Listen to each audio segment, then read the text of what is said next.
Hello, and nice to see you again, or to see you for the first time in case we haven't met before. I am Adela, and here with me is my friend Liana. Hello, everybody. And together we started a series of videos and also of courses on the energy of the priestess. We were inspired by how this energy we felt this energy in our life and how we saw it building up. So we decided to make a series explaining in a way how we perceived it and to also show that the priestess is an energy that we can daily work with. It's a very normal and human energy, and the mystical part can be easily lived in everyday life. So we started our series with the energy of the Virgo archetype. We will explore some of the big astrological archetypes. We started with Virgo and with the archetype of the maiden, how this plays in each of us and how it plays in the priestess field, and the Virgo that knows how to use plants and that knows how to use the wisdom of the earth in the daily life and the routine and cleaning and everything that the Virgo usually is associated with. And now we will go to the next step, the energy of the Scorpio archetype, the Scorpio inspired priestesses. And we will end this year with the Capricorn archetype, that is also one that is very intensely associated with the alchemy typical to priestess energy. And hopefully next year we will start with the very inspiring Aquarius archetype that has a very interesting way of activating the intuition in our lives. So because both of us have very strong Scorpio placements, and because we decided to make this video on the new moon in Scorpio, I'm very curious how you see this series and how this Scorpio energy inspired you to do what you do. Thank you. So at first, I would like to acknowledge the fact that we are using water and earth as elements in this series. So we have two earth signs and one water sign. And we were discussing about this axis of earth and water, which is very much needed, especially for the end of the year, which I perceive to be a very fiery and airy year on the elements of very intense experiences. Like we had conflict, we have all kinds of informations, opinions flowing through. Each of us went through a fire initiation one way or another. So I think the series will also help to anchor and settle and gather the wisdom of this year as well. And what we did in the first meeting, in our first meeting, when we were approaching the priestess in the Virgo energy, we're talking about her ability and capacity to connect with the divine and also with the resources of the earth, to be a custodian of the earth, to be able to heal, to be able to sacralize spaces or oceans, or everything that is needed for the care of the earth, the care of the human, and everything is inspired by the divine. And we went through busting a myth somehow, like the priestess not only being the one who's doing mystical rituals and candles and I don't know, intentions and visualizing or crystals. It may be a part of it, but it's very much about what impact we have in the everyday life, in our life and the others who we are connected with. And how can we bring this type of priestess in our surroundings? It was the energy of the purity, and it comes from the purity of the heart, purity of the connection with the divine, purity of intention. It also was this very efficient and organized energy. You can actually bring a lot of order in the chaos.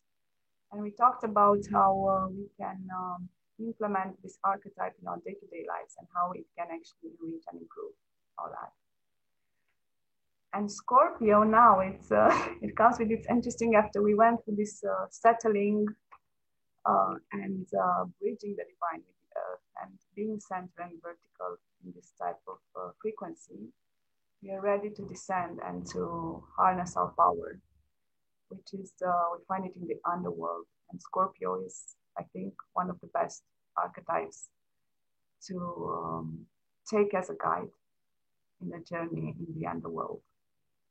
And we have so many conflicted opinions and emotions and perceptions about the underworld, because it's the place of the unknown, but also the place where we're in the shadows or the things we haven't integrated yet. And it can be full of illusions as it is full of truth. And Scorpio can help us with discerning this, and also has this very, I see it as a very powerful chemical warrior energy that can actually help you come through to the other side more empowered and more rich. So this is how I feel it. And I can't wait to actually integrate all of that, especially just been through this strong portal of 11/11. And it's an intense month. Thank you for sharing.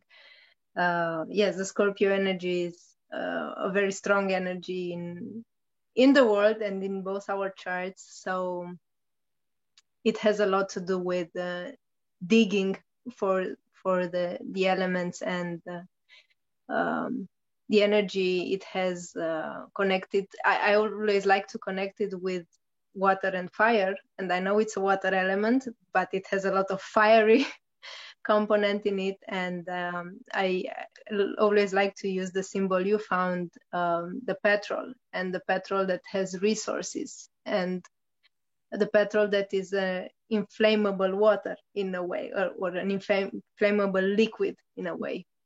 And Scorpio has this duality, if we can name it duality, or maybe multi resources. It digs very deep to find the resources, and here I find the connection with the shadows very important, because you go into a journey of the unknown. You don't know what you find there. Usually you find resources, but maybe there are resources you never thought about.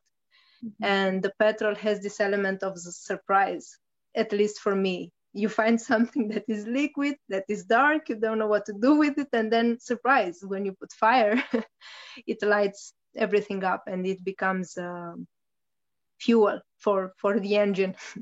So it's, yeah, I find the Scorpio archetype to be absolutely fascinating, and the type of priestess archetype it activates, it's full of energy, and it's related to the creative energy, the sexual energy, the energy to fight with the demons inside and outside. So it's a very complex energy, and we all have it in us. Even if we have or we don't have Scorpio placements, somewhere the Scorpio energy is in our chart. It does something. So I'm very curious to explore that and to meet daring souls that are ready to go in this journey. That's not an easy one, but it's definitely a very interesting meeting point to see the warriors. Mm-hmm.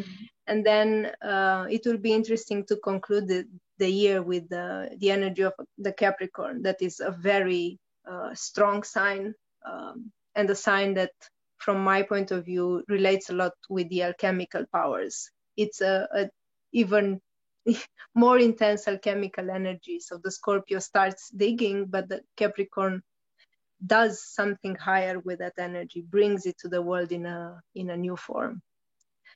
So yeah, this is how I see it, and I'm very happy to have this opportunity to meet people who work with this energy, and women and men who see the energy of the priestess in their lives and are ready to explore it in a normal way. I'm very happy people wake up and see that it's in what you do daily. It's not just in, as you said, lighting candles. It can be, but it's in what you do daily, in how you eat and how you sleep and how you read, and everything can be a priestess-like energy. Yes. So this is what I wanted to say. If there is anything you want to add, please do. Yes, I would like to add, it just popped in my mind that definitely we'll be exploring a bit the archetypes of the gene keys associated with Scorpio and see what they bring us gifts, and they could help us in this journey. And also about Capricorn, that I feel it's related to Chiron as well. There are other signs that are related to Chiron, but I see it like it's this half, the creature that's half, and it belongs to also to the water, not only to the earth sign. So it's a creature that already integrated the wisdom of the subconscious, and it's able to build with that. So I see the Capricorn as being able to build this temple, these structures, which will not serve only myself, but to the other people who are willing to come be initiated, like the part of mentorship that Chiron has, sharing the wisdom and putting you through trials. Like we see Capricorn as being a rigid kind of sign somehow, but it's rigid with a purpose. And it shared the wisdom in this kind of established structures that actually help to integrate whatever we've been through. Like the hero journey, it's complete after integration of the lessons of that journey. And it's a good end of the year with this. Like it's going to be, I can wait for that one too. What the Capricorn being, and what temples are we going to build with the new energy of the Aquarius? What materials and resources we have gathered this year? Because in Capricorn, I see the energy of the priestess as being able to build according to the divine law. And then whatever it builds is sustainable, and it nourishes, and it's really in service to the others and the world. And also one little thing I want to add about the Scorpio, like in Virgo, we have this energy of the maiden.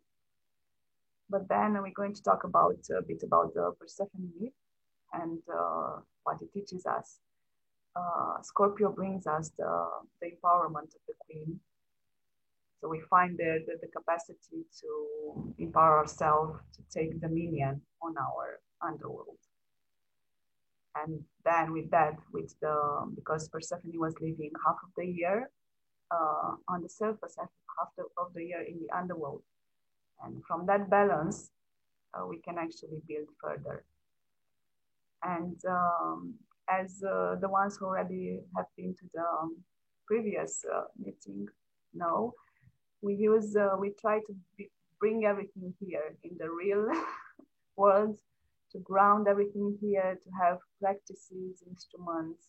Also the space is consecrated, so you can have an insight, something you live with, something that will bring you more clarity, something that will bring a real change in your life. Whether it happens there in our discussion and coming together, whether it will happen later, but this is what we are here for, and this is what we bring on the mystical and divine side. So thank you, and I'm really eager to meet whoever feels the call. Yes, thank you for sharing, and thank you all who will join us. And indeed, this is how this idea got got into the real plane, because both of us this is how we actually live. We were very interested in how the rituals and everything we do and the mystical part can be a part of our daily life, and is a part of our daily lives. So hope we can inspire you with this natural way of blending the mystical part and the normal side of life.